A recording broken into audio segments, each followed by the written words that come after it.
Cheers.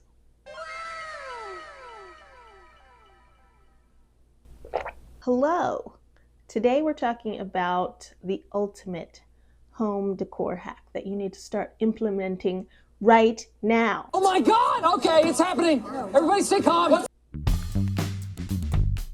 Hi, my name is Loy. Grab your tea, grab your coffee, and let's chat.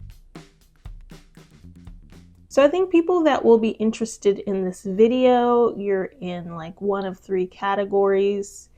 Interior design isn't even, and home decor isn't even in one of your top 5 interests. You just constantly feel yourself getting stuck or overwhelmed by home decor.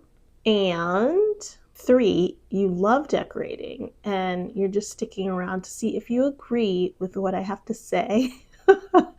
And you're here to judge. And that's totally fine too. Okay, are you ready? You ready for the hack? So if you're underwhelmed by the hack, let me defend myself. Please and thank you. So the ultimate home decor hack is... What are you waiting for? To discover yourself. That was cheering. I heard some cheering outside for me. So this is my opinion, of course.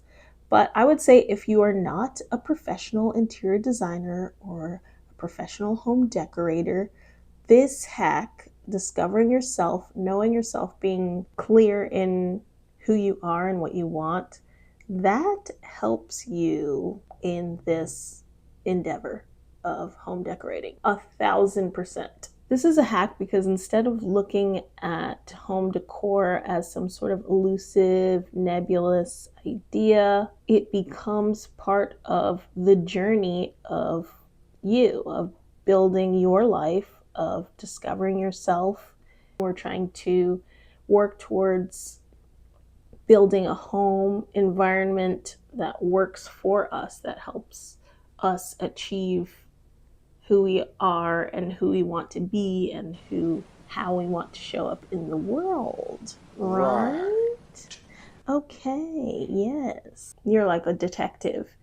Instead of just throwing things at the wall and seeing what sticks, you're making strategic moves. If you watch a lot of home tours on YouTube, like I do, a lot of the people's homes that are showcased, a lot of them are not interior designers. Some of them are for sure, but you'll notice that many of them are in a creative field and they have a strong sense of self.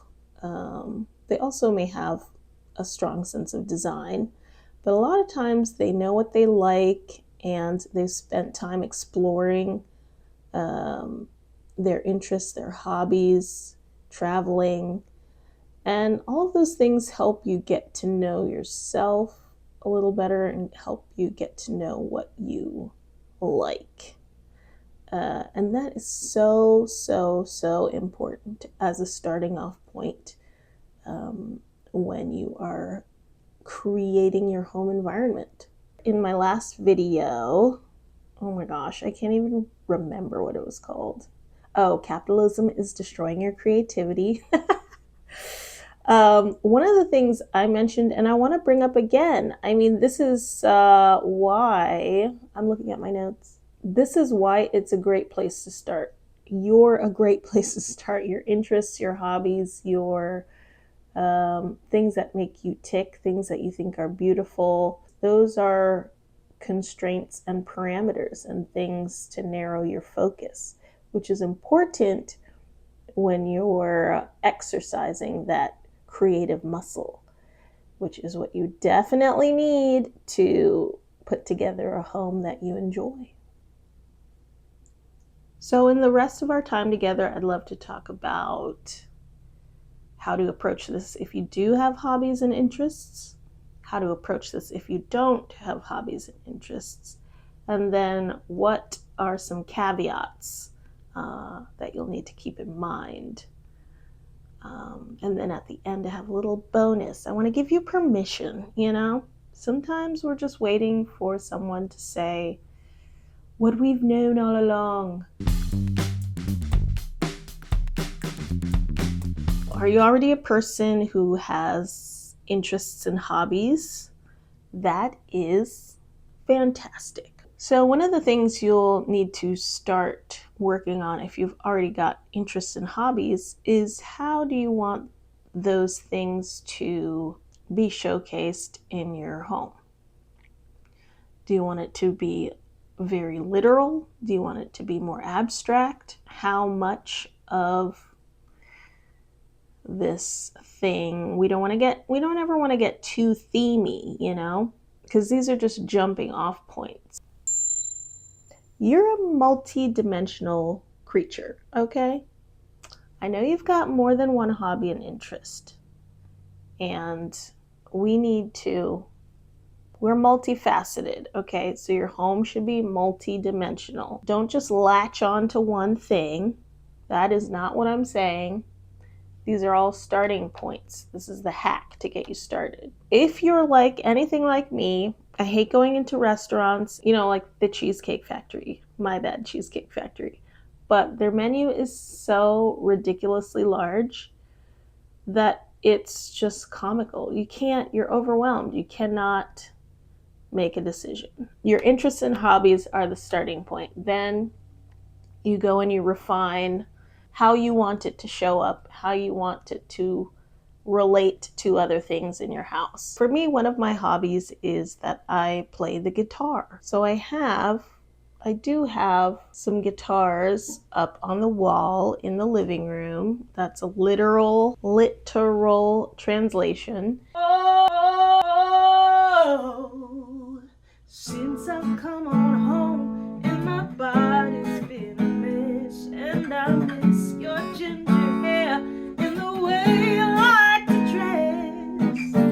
Won't you come on over? It's literal because for me, I want to be able to pick the guitar up and play it. Well, and you're welcome, by the way.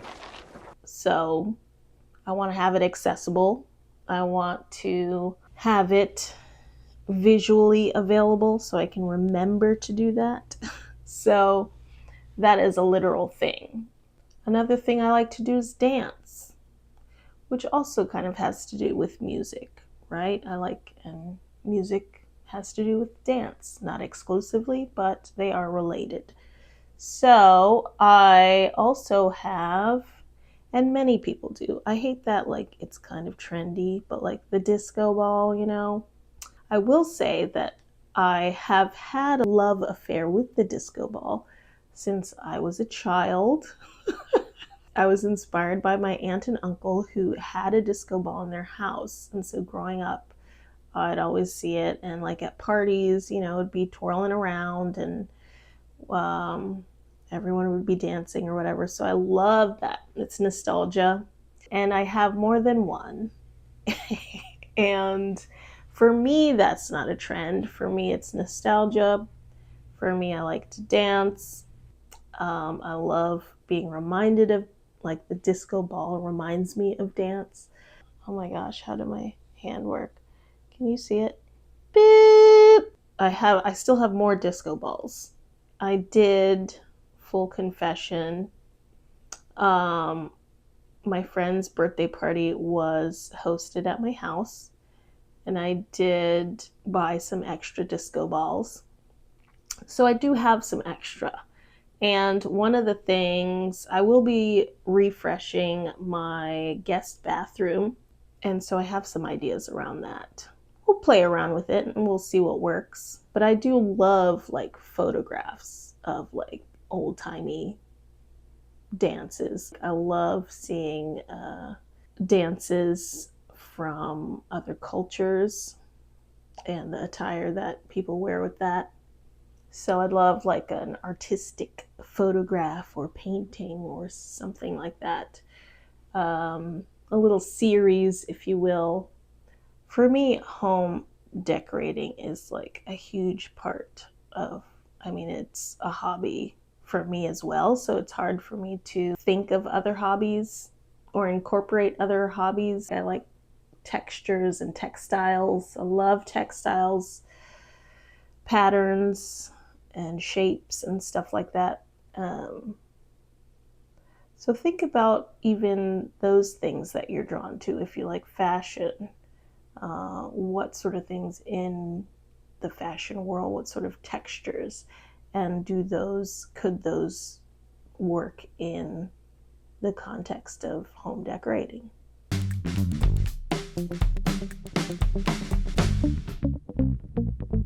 If you don't have hobbies or interests, we have access to more resources as a people than any other people in history on the face of the earth. Use this era to your advantage. This is your wake-up call. You may want to spend some time figuring out what you enjoy. I would say get yourself to a pottery class, get yourself to a dance class, watch a YouTube video about knitting, how to knit, how to paint, how to draw, how to garden. And maybe you don't have a lot of hobbies or interests. Maybe you don't want those hobbies and interests to be in your home, displayed in your home, even abstractly. That's okay. Sure, okay. Well, let's get to a different starting point. You'll need some sort of starting point to make things work, to start building. You need a foundation. When your personality, when your likes don't translate over into design, what do? Well, you want to think about look and feel. You want to think about mood. You want to think about textures, colors. Those can be translated in so many different ways. You need to figure out how you want to feel in your space. You're going to want to feel a certain way in your entry. You're going to want to feel a certain way in your living room, in your kitchen, in your bedroom.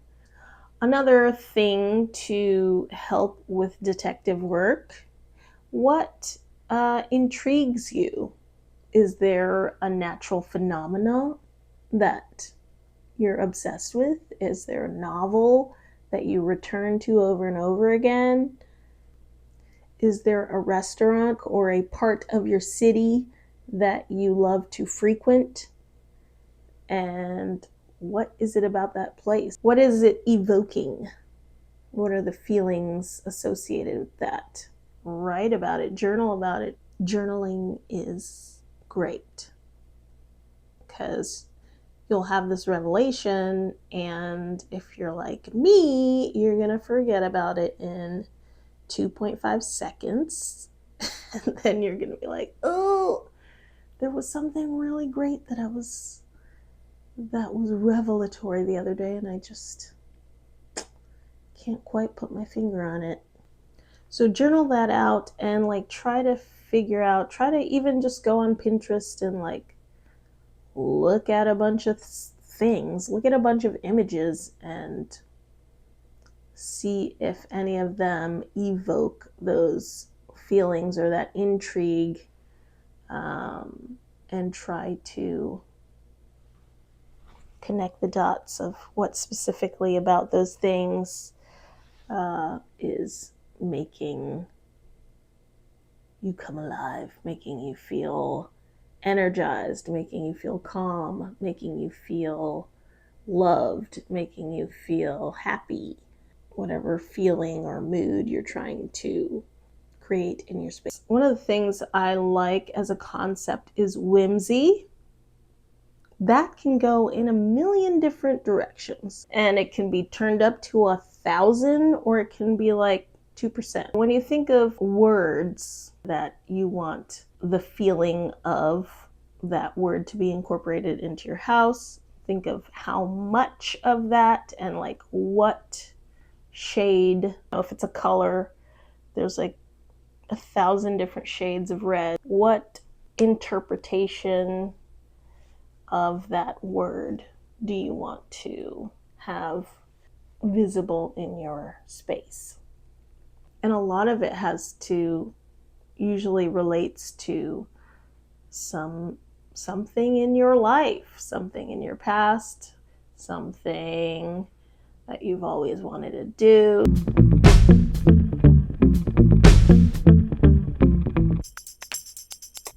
All right, here are some caveats. Number one, organization is not a design style. Being organized is fantastic, but that is not a style. Okay, that just helps with what you're doing and the overall look and feel of your space. So don't just rely on, well, if I make everything clean and organized, that'll take care of it. It'll do a lot. It's great. It's great for your mind and your mental health for things to be clean and organized, but that's not a style. Consumerism is not a style either. Just buying up a bunch of stuff, that's not helping you be creative. That's not getting your juices flowing. So one thing I forgot to mention when I was recording is one of the biggest caveats is that home decor is never just about decorating.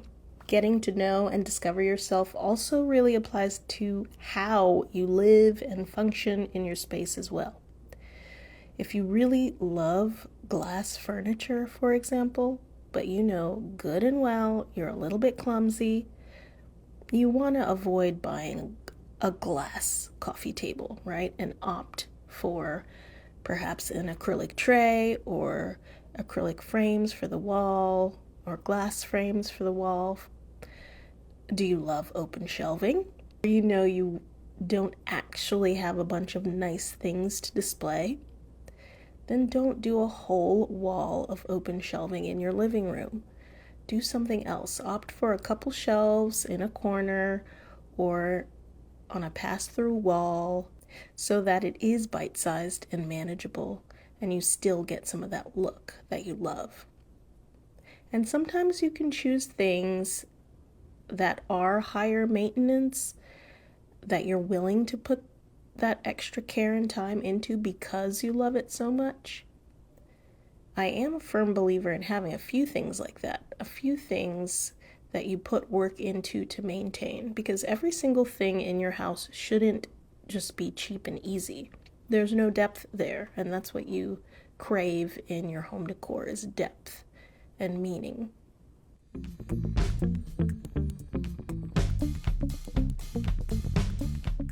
Bonus. Permission. I give you permission. Someone needs to give you permission, and it's me. It's okay to buy or get or procure a beautiful thing for beauty's sake alone. You fancy that sculpture? You fancy that vase? It just makes your heart go all aflutter.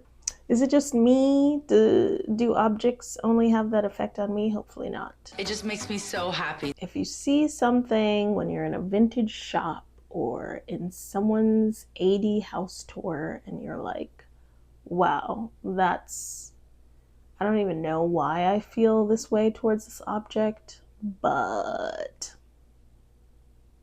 I think I like it. You can like something just because it's beautiful, and you could put a beautiful object in your house. Just don't put 10 million beautiful things in your house, okay? Because now you're a hoarder.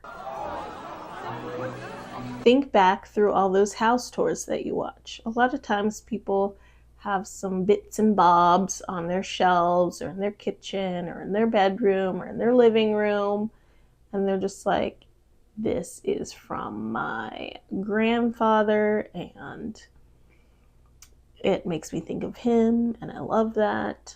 And sometimes they're not beautiful. Sometimes it's just for nostalgia, and that's cool. That's a direction too. I think you shouldn't have a ton of those. But, if you have something that's less than beautiful because you have an attachment to it, that's okay too. We need a mix. We need a mix of things. Just a little less of that and a little more, beautiful objects. Do you like something just because it makes you laugh out loud? Cool. Then have it in your house. If you need a chuckle, we all do, then have it in your house. It's all about balance. You want something in your house that's humorous. If you like humor, hopefully you do. Because, wow, you need something funny, you need something whimsical, you need something beautiful, you need something nostalgic, you need something historical. You get it. You need a bunch of things because you're multifaceted and you're interesting and you want to have that depth. Well, that's all I have for you today. Thank you for watching, and I'll see you in the next video. Take good care. I need to